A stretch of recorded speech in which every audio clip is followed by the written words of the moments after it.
Assalamu alaikum warahmatullahi wabarakatuh.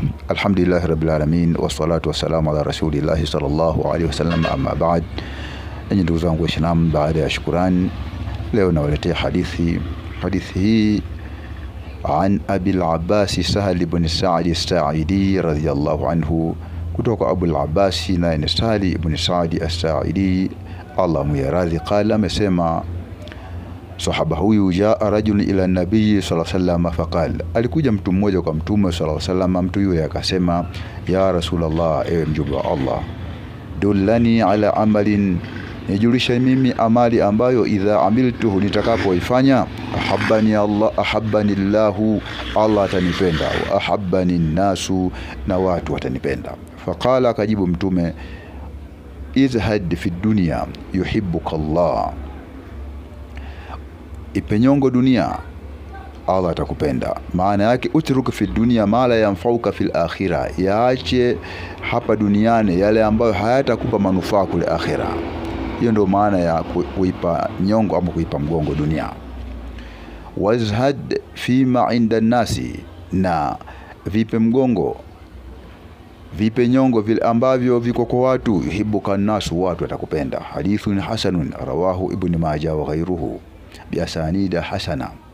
Kwa hivyo hadithi hii, ndugu zangu Waislamu, inatufundisha kwamba sahaba huyu ametaka wasia na maelekezo kutoka kwa Mtume SAW, jambo gani yeye afanye ili kwa jambo hilo akilifanya Allah atampenda.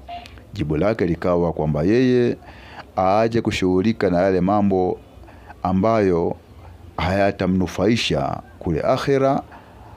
Akifanya hivyo Allah atakuwa amempenda.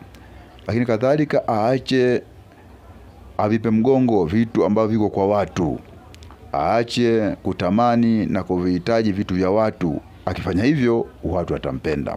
Kwa hivyo ndugu yangu Muislamu, tunapaswa kuwa na tabia hii ya kushughulika na kujitahidi kufanya mambo ambayo yatatupatia manufaa baada ya kuondoka huku duniani. Lakini kadhalika tunapaswa kujishughulisha ili kujitosheleza katika mahitaji hapo ulimwenguni, na si kutamani na kuomba watu, kwani hilo litapelekea watu watuchukie. Lakini ikiwa mtu umetoa jitihada zako binafsi kutafuta riziki yako na mahitaji yako, basi na Allah akakuruzuku huko, hilo litakupelekea kuwa umepata uwezo wa kujizuia na kuwaomba watu na kutamani vya watu, na hivyo jamii itakuwa imekupenda. Hivyo utakuwa umepata bahati ya kuwa unapenda Allah, lakini pia watu wanakupenda. Allah tuongoze katika hili. Na ndugu yangu Muislamu, nikukumbusha usisahau kusubscribe kwa ajili ya kupata vipindi vingine vizuri insha Allah. Wabillahi tawfiq, wassalamu alaikum warahmatullahi wabarakatuh.